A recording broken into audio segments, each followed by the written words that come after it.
kukunin mo equation nila, like, di ba alam mo, yung standard form ng circle is x minus h squared plus y minus k squared equals r squared. So, ibig sabihin guys, kanina ba to? Kay Arlina.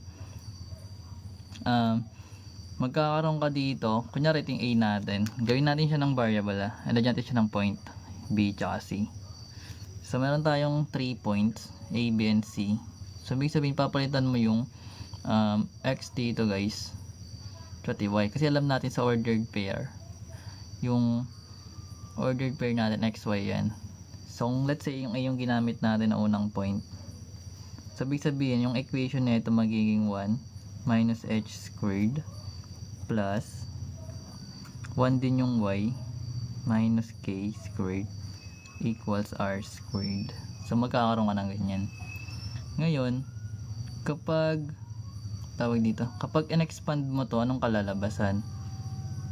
Kumbaga pinalitan lang natin yung x and y ng 1 kasi ito yung ginamit natin na point. So sa pangalawang sabihin natin, papalitan natin yun ng 2 and 4. So pag in-expand mo to, anong kalalabasan?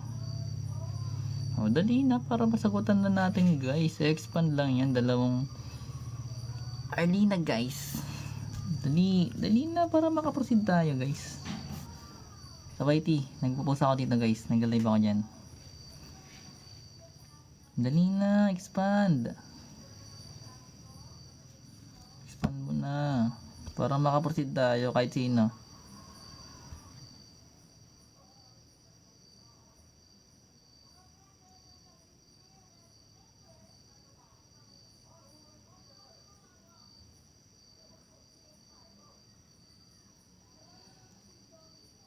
Ayaw nyo bang ituloy ito guys? So magkakaroon ka ng 1 times 1, that is 1 kasi 1 squared is 1, diba? Then 2 times 1 is 2 times negative h is negative 2h. Gets mo? Then yung negative h times negative h, that is positive h squared. So ito yung expanded form neto. Then as for sa kabila, ganoon din gagawin mo. So magkakaroon ka ng 1 squared, that is 1. Then 2 times 1, lagi may ito doon pag sa middle term, pag sa binomial. 2 times 1 is 2 times negative k, that is negative 2k. Then yung negative k times negative k is positive k squared equals r squared. So ngayon combine natin yung terms na pwede. Meron ba?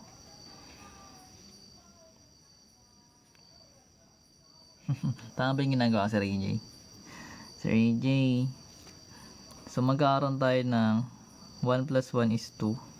Then parang maling ginawa ko. Char. So magkakaroon tayo ng negative 2h. Hindi ko na muna isi yung variable basta para hindi ka malito. Kumbaga kinonbine lang natin yung constant kasi yun lang naman yung pwede mo ma-combine. Minus 2k plus k squared equals r squared. Okay lang yan kasi ayusin ba natin? Sige, isin natin yung variable. So i-rewrite ko siya guys. Magkakaroon tayo ng h squared followed by k squared. Then followed by h, negative 2h siya. Then negative 2k. Then positive 2 equals r squared. Bili ka na. Lagay ko sa yellow basket. So letter B natin guys na points. Yung point B natin, that is 2, 4. So remember, ito yung x, ito yung y, diba? So magkakaroon tayo ng 2 minus h then squared plus 4 minus k squared equals r squared. Susundan mo ba? Nasundan mo ako, ano? Arlina guys. Naiintindihan mo ba? Ayun. Ako naiintindihan mo, expand mo to. Diba? Kasi sa'yo mo naintindihan mo, hindi pwede ba na-expand? O, expand mo to guys. Yung sa H muna. Hintayin natin sagot ni Arlina guys. Nabi, naintindihan daw niya eh. Hindi. Prito pa ako. Nagkikrave siya eh. Makakarinig kayo ng ulan. Mali. Enk. Hindi. Ganito yan guys. Ayun, tama yung kay Roy. Sabi ko 'di ba? Squared mo yung 2, yung unang term. So yung 2 squared natin, ay yung 2 squared magiging 4. Then magkakaroon ka lagi ng 2 times mo dito. So 2 times 2 is 4. Then 4 times negative h is negative 4h. Lagi yun may 2 kapag sa middle. Then yung negative h times negative h o i-squared mo to is h squared. O ito, tingin ko kaya mo ito solve. Ito kaya na yan isolve. Expand mo na to guys. Dali, para makita natin kung naiintindihan o hindi.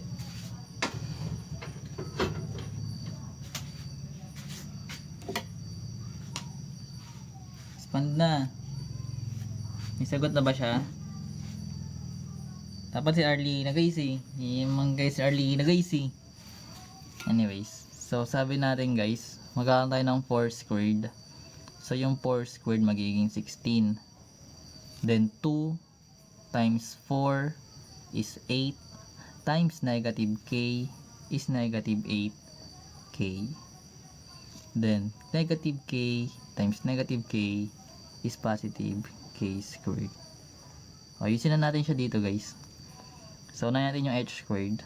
So magkakaroon tayo ng h squared.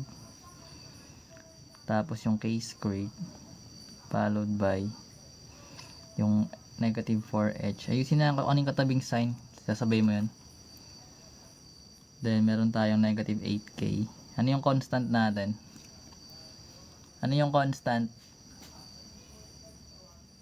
Anong kasugpon ng k? Ng 8k? Kaya nga, edi add yun, di ba? Bakit minus? Add mo yun eh. Di. O diba, may constant ka dito na 4. Sabi nyo. O, 4. Plus 16. Eh di magiging 20 yun.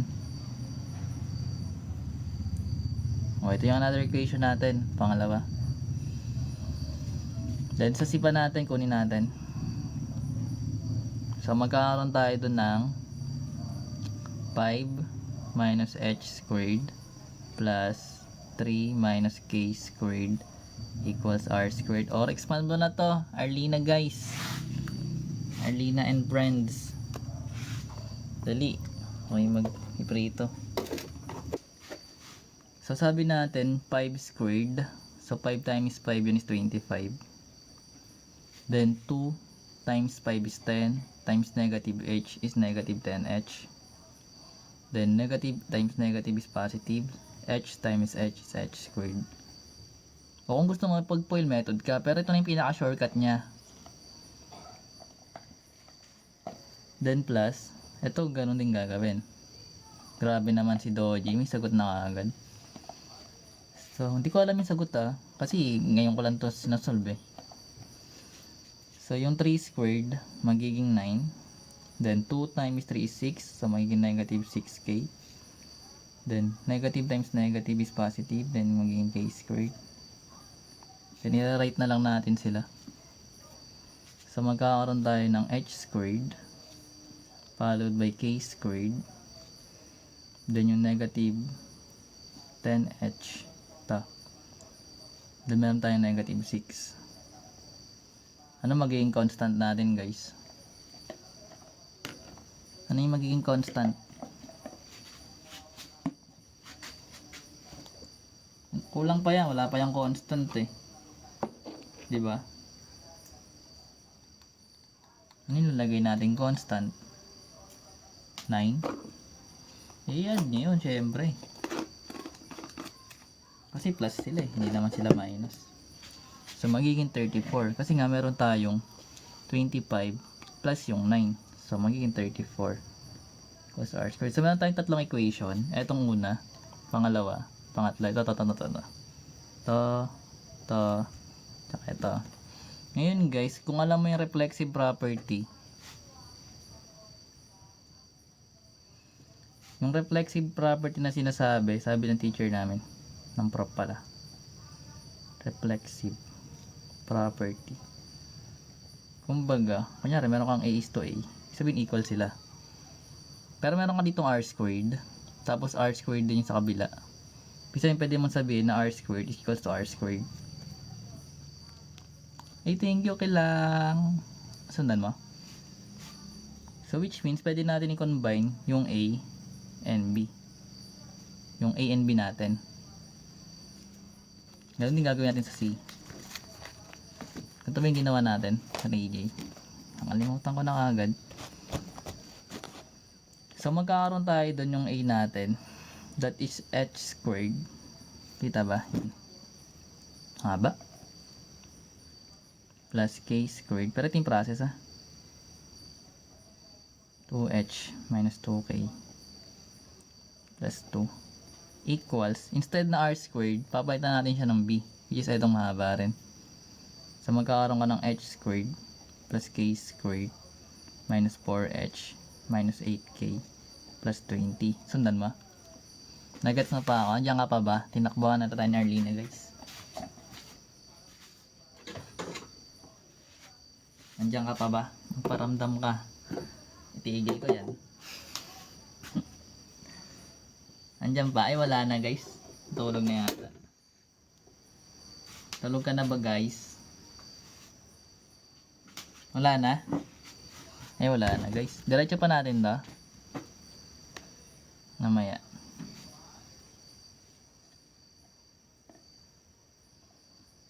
Diretso pa natin to guys. Kasi nyo pa tayo diretso?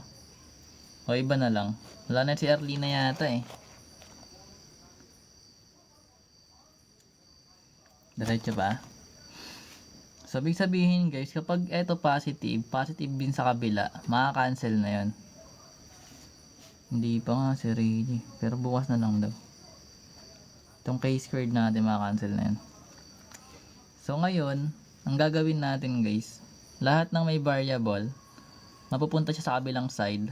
Lahat ng constant sa kabilang side. So which means, etong negative 2h natin, negative 2h pa rin siya. Pati yung negative 2k. Yung 2 natin, ilipat natin yan sa kabila. Okay. Pero meron tayong negative 4h dito. So pag pinasok natin sa kabilang side, magiging positive 4h. Then yung negative 8k natin, magiging positive 8k. Equals, meron tayo ditong 20 na positive. So, hindi natin nililipat yung 20. So, nasa right side pa rin siya. Sana all. Ay. So, yung negative yung 2 natin dito guys. Lipat natin sa kabilang side. So, magiging minus 2. Kaya yung sinasabi natin, nalilipat natin yung mga may variables sa left side lahat. Then, yung constant sa kabilang side. Hey, Sir Jomer, thank you po. Okay. So, ngayon, combine natin yung mga terms. So, meron tayong negative 2h plus 4h. Basic na lang siya, di ba, i-add? Addition of ano? Ayun na, may sagot na pala si Doji. So, that is 2h. As 4k natin, guys, we have negative 2k plus 8k. Combining like terms. Magiging 6k siya positive.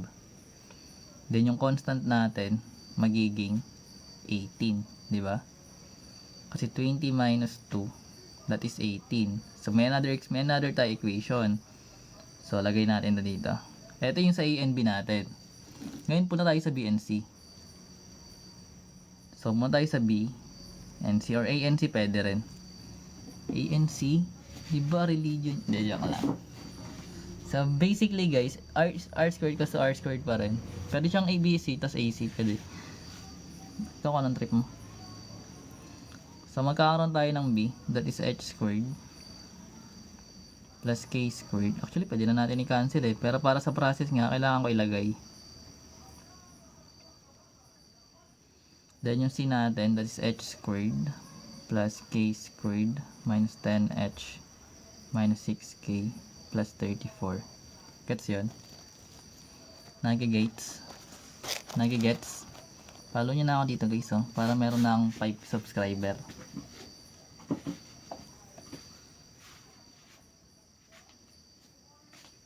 Prito muna ako guys. Multitasking ako lagi. Okay.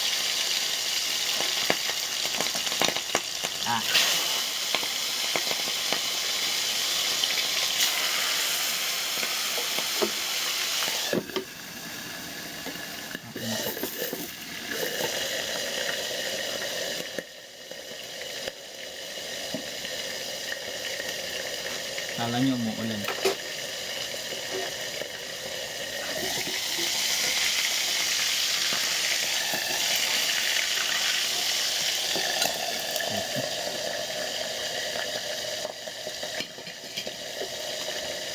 Anyways, umuulan.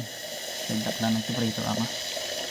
So makakancel na yung h squared, k squared. Rinig pa ba ako? Rinig pa ba? Kanda na mamaray.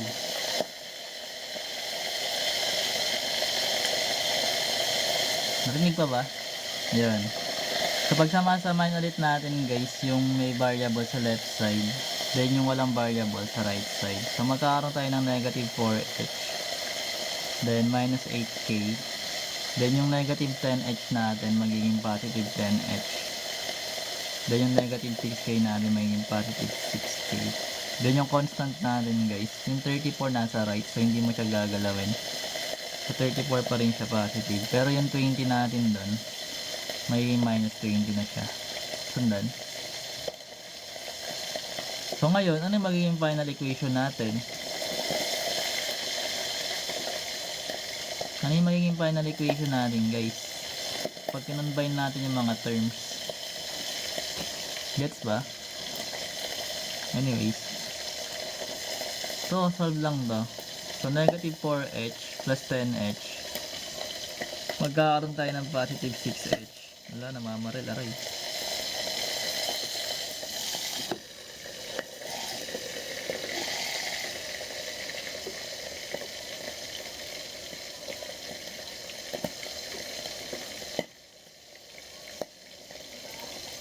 Then, negative 8k plus 6k magiging negative 2k. Ha? May mali? May mali ako guys? Saan mali?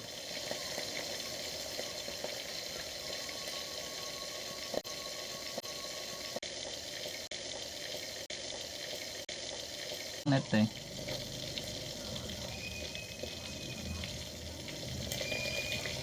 Okay na ba Sir AJ? Okay na ba? Signal. Sir AJ, tumatasik yung mantika. Anyways, combine natin itong nabuo nating dalawang equation. So magkakaroon tayo ng nawalan ng net 2h plus 6k equals 18. Then yung 6h. Ito yung natutunan ko kagabi. Past learner talaga ako na. Char. Hindi ko to alam talaga si Ray J. Promise. Wala akong idea sa ganyan. Pero natutuwa ako kasi ano eh. Pag mahirap, tapos na-resolve. Hindi. Ay!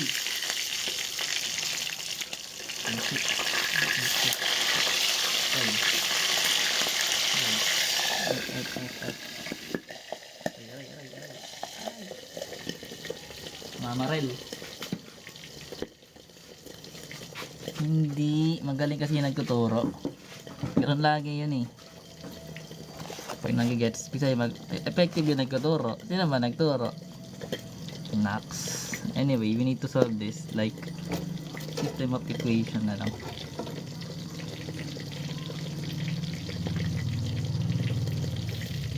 So, anong variable ang kukunin natin guys?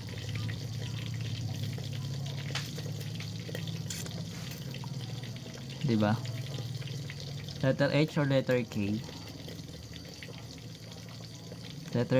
Anong letter kukunin natin? Anong i-eliminate natin? Ayaw niya pumili. Wag na nga. Next na topic na lang nga.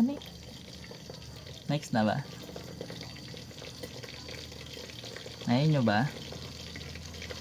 Ayaw nyo yata eh. Diretso ka pa ba to? O wag na.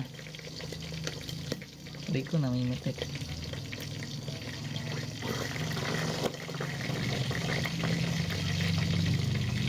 So tanggalin natin yung H. So divide natin by negative 3. Multiply natin by negative 3 both side. So which means ang kakalabasan na ito guys is negative 3H. 6 pala. Negative 3 times 2H is negative 6H. Then magiging negative 18K equals negative 54.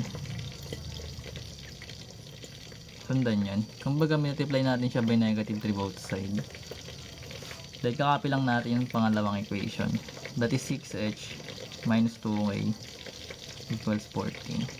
So from here we can cancel similar terms, similar opposite sign. So itong negative pa positive maka-cancel na.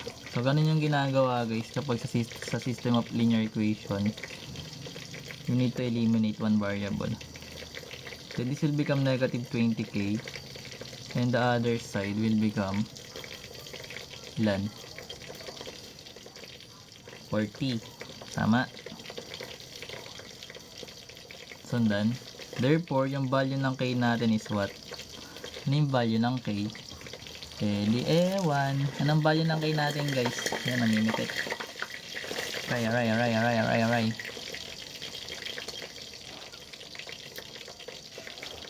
Dali na guys. Anong value ng K? Wala. And live. No form sa handwriting. Ha? Hindi. Ulit.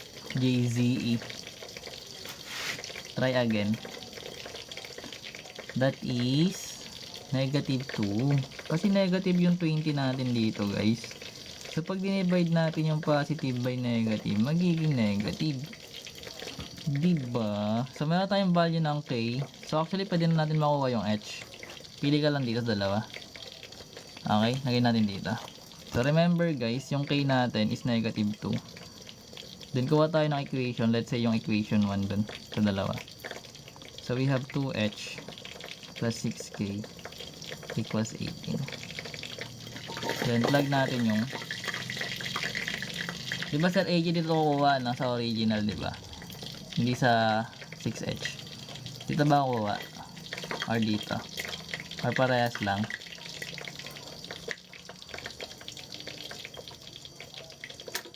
Ba't pala ito na lang kinuha ko no? Yung 6H para walang problema. Pero okay lang siguro. Ay kahit saan, iba talaga si Sir AJ. So plug lang natin yung negative to guys. Case. Hindi ako nahihirapan kasi nga medyo alam ko na siya. Magaling yung instructor natin guys. Ay ba't ko in-equals? So magkakaroon tayo ng 2H minus 12 equals 18. Then lipat natin yung 2, yung 12. So magiging 18 plus 12 na siya. So therefore, yung value ng H natin is what? Nung value ng H natin guys, mentally na lang yan no. Basic na lang yan, mini-mental na lang yan.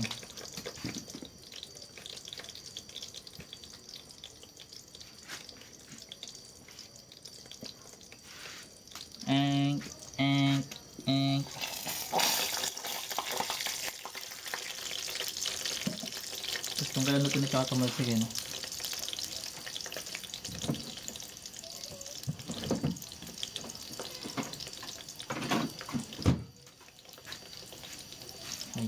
Ray.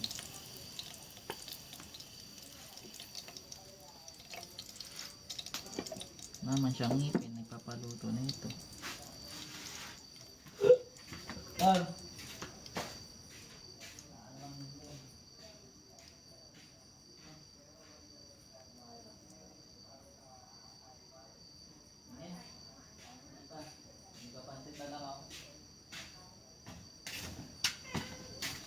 Tadan! Dahil 15!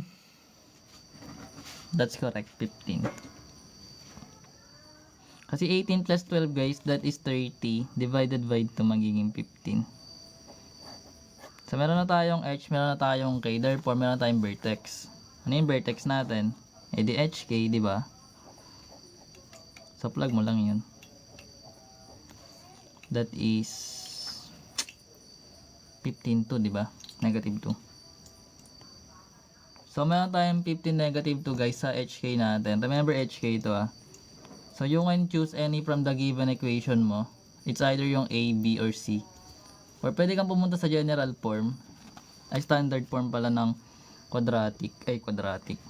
Circle. Di ba meron tayong x minus h squared plus y minus k squared, which is equals to r squared. So meron na tayong points na A, B, and C na ginamit, di ba? So pili ka lang doon kung anong ano. Yes, luha. Hinagpis. De. So hindi naman tayong points. Ito yung points natin ah. Ito yung A. Ito yung B. Then ito yung C.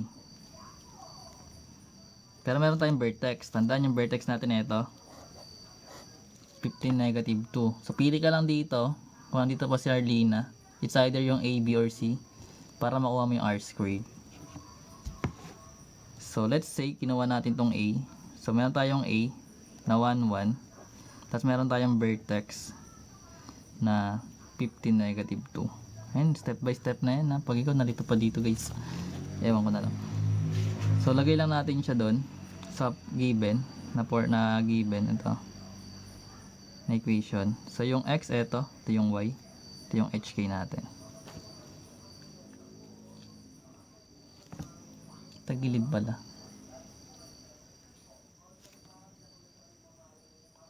Alam ko may violation na naman ako eh. May puzzle. So yung x doon, that is 1. Yung h natin is 15, so minus 15. Then plus yung y natin, that is 1. Tapos minus yung k natin is negative 2. Actually kung negative 2 to guys, magiging positive na yan. Diba ganun yung ginagawa natin? Kapag negative magiging positive, then kapag positive magiging negative. Concept na yun. Then r squared. Therefore, yung squared pa pala na ito guys, nakalimutan. Yan. Magkakaroon tayo dito ng negative 14 squared plus 3 squared equals r squared. So ano ba yung negative 14 squared? So that is, di ba ang 13 times 13 is 169. Yung 14 times 14 guys, that is 196 plus 9 equals r squared. So yung 196 plus 9 guys, that is 2 to 5. Charot. 5 9 295. 205 ba? Hindi ba? Ay 9 lang pala to. Akala ko 90. So 9. So magkakaroon tayo ng 15 carry 1 0. Magiging 205. That's correct. So pwede na to kasi r squared naman siya eh. Hindi mo naman siya kailangan kunin yung r. Yung kailangan mo r squared. So wag mo na yan i-square root. Stop ka na dito. Tigil na. Tigil na ha. Tigil. Then plug mo na lang siya dito. Kasi meron ka ng r squared. So from x minus h squared plus k y minus k squared equals r squared. Plug mo lang yung hk then yung r squared. Hindi naman sa akin itong given. Kasi binigay lang ito eh. Then yung h natin is 15 plus y minus plus 2 equals to 5. Ito na yung magiging sagot natin para sa equation ng circle.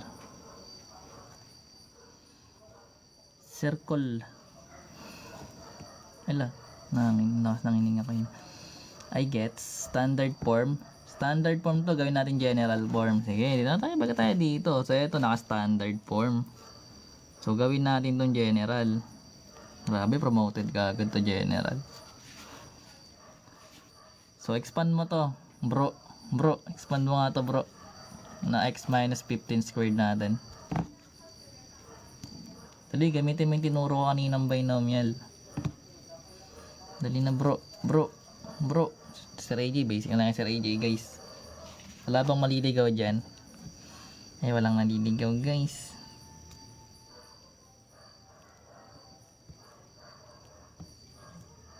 Nakalimutan. Ay, wait daw. Mga 50 minutes. Charots.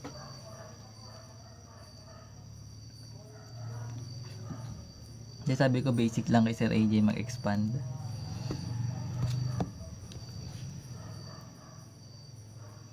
Bigay kayong given.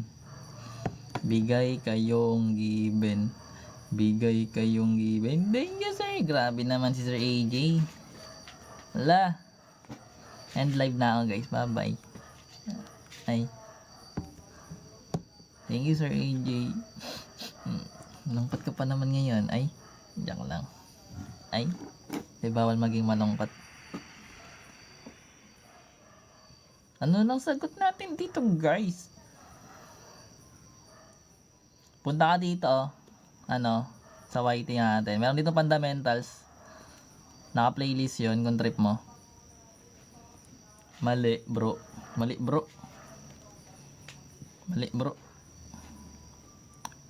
Mentalin natin, x squared.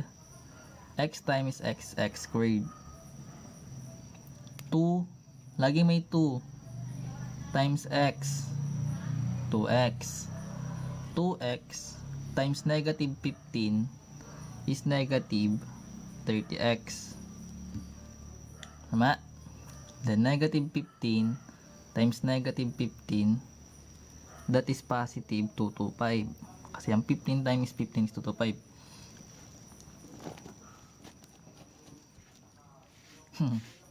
Plus, ito hindi gagawin mo dito. Ito guys, madali lang. Ano ba ito si Goldie? Ito guys, basic lang to. Kaya yung gagawin mo, squared 2 times etong terms, then squared mo yung last term. Okay, thank you. Ayan, napaka basic. So y times y is y squared. 2 times 2 is 4 times y is 4y. Positive yun kasi positive nga siya eh. Then 2 squared is 4. So plus 4, positive ba rin? Then lipat na natin itong 205. So magiging minus 205 na siya. Equals 0. Guys, gets yun?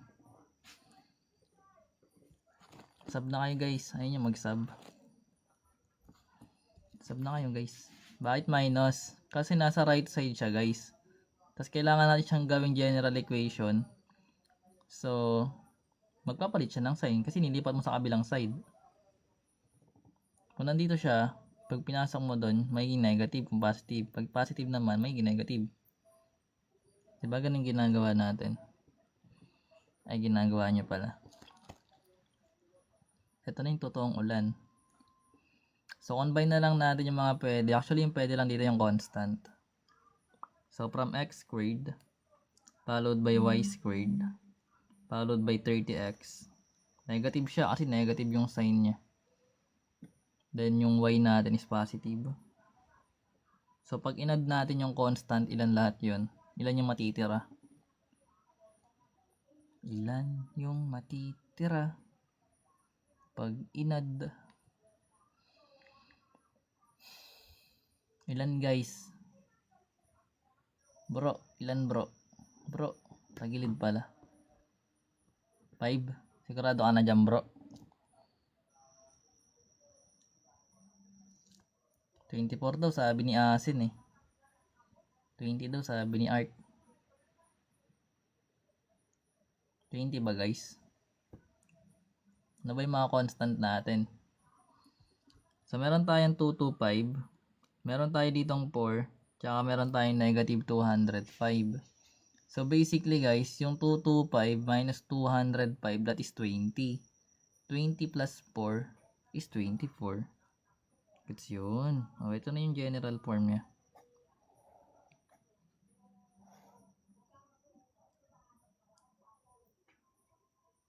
Gets yun? Gets? O, diba? Nakuha natin siya guys. Ang ulit, ang haba niyan. Diba? Yung dami niyan, no? Pwede nang i-post. Post ko ba? Wag na.